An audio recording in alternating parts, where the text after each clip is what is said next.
When my team reaches out to you, they will let you know if your question was chosen. They'll get your permission to read it and get your permission to read your tarot cards.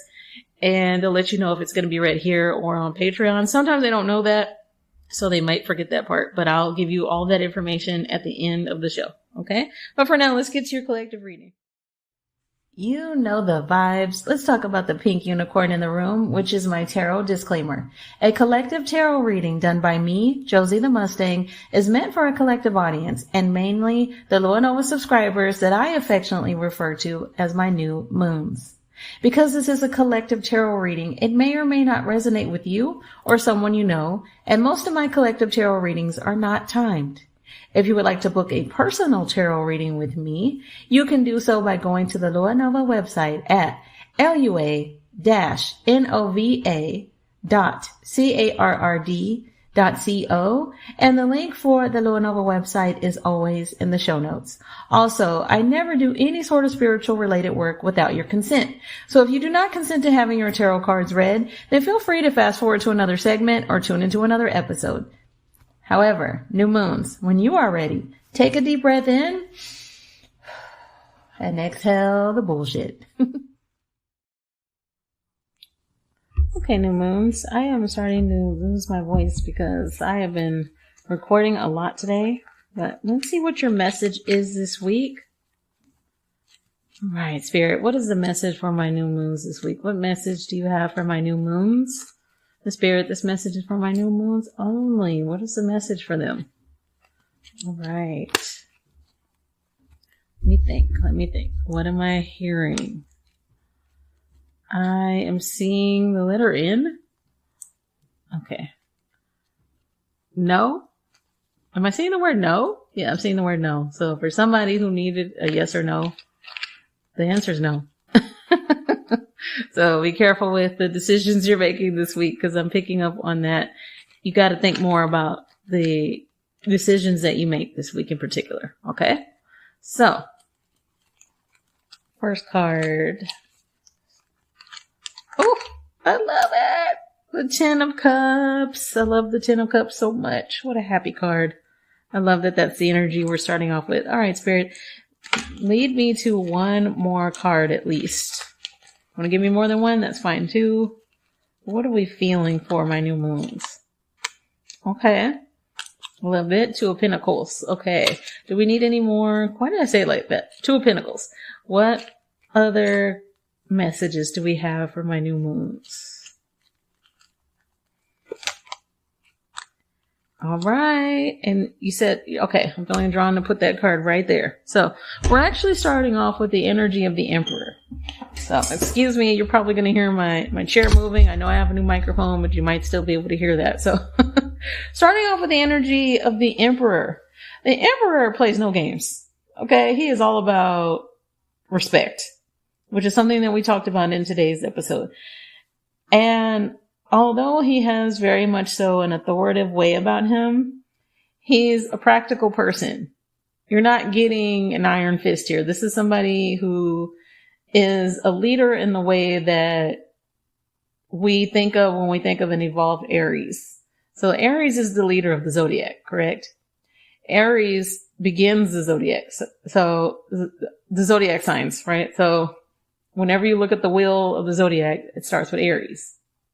And the reason why I mention them is, one, I am of course picking up on their energy first, but this leadership quality in you is needed within your personal relationships. What I'm picking up on, I heard family. And so there's some of you who have, for instance, like a cousin that might really need some advice and might really need you to have their back right now. I unfortunately am seeing somebody in pain, like physical pain. And so they might need you to physically be there for them. And it's not to scare you or anything like that. It's just sometimes I get visions and I tell you exactly what it is I'm seeing. I see 333 and I'm seeing 143. And for some reason I'm saying that on the room number.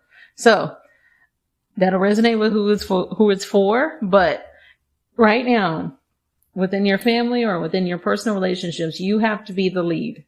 You have to be the leader, and you have got to lead with empathy, but also with a level head. You cannot get too emotional right now.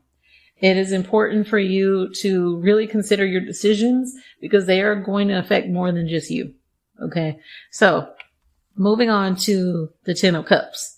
The 10 of Cups tells me that everything's going to be just fine. So if that made you anxious, the 10 of Cups is to remind you that everything will work out. You know that lucky girl syndrome affirmation?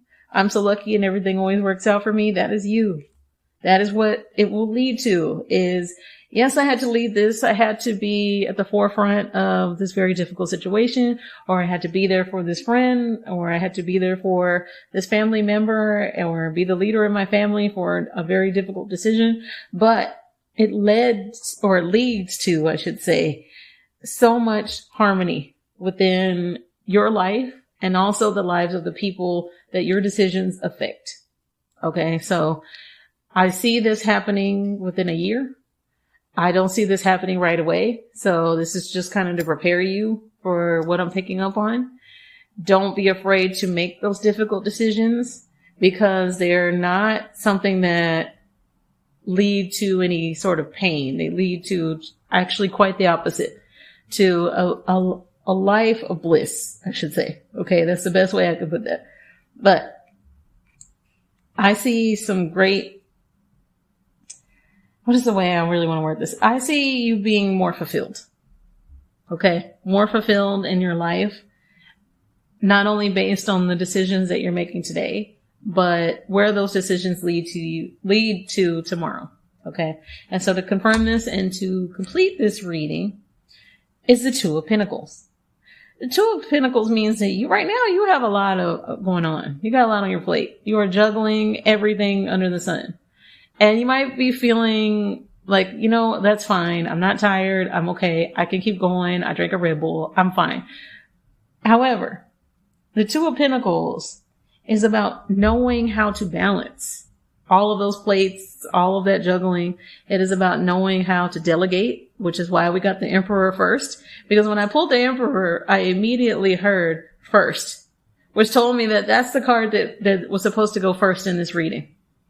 And so whenever you read tarot, you're going to get them in a particular order, but you might be drawn to one card first, one card at the end, etc. And it doesn't necessarily mean that they came out in that order. Okay. But always go with that gut feeling. Always go with that intuition, because that's what tarot is about. Following our intuition, being the alchemist of our own life. And because you are the alchemist of your own life, sometimes that means delegating.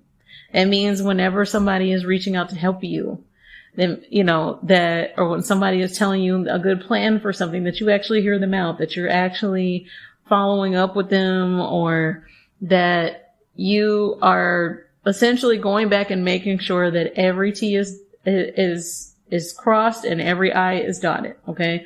Take your time with these decisions. Really think them through. How does this affect my loved ones? How does this affect me? Is this the best advice that I could be giving? Do I need to step back and actually listen more, etc.? Okay. So I know that this reading was short. Sometimes they're very much so right to the point, and there's not a lot that I need to say.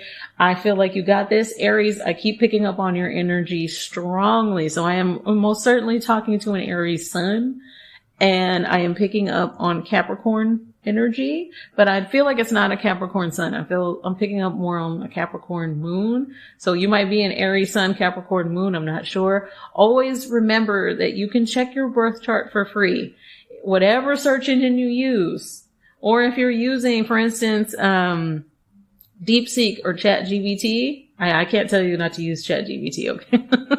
Go on there and ask them, what are the best websites for a free birth chart? Now, somebody reading your birth chart, they likely will charge you for, but getting your birth chart, actually downloading your birth chart, that is free, and that should be free. Nobody should be charging you for that part of it. Okay. Now, reading a birth chart, for instance, I read birth charts, but I do charge for that. But the birth chart itself, you give me that. So that's not something that that you would ever need to pay me for. That's just something I'm reading based on the information you gave me. Okay. So if anybody ever tells you, yeah,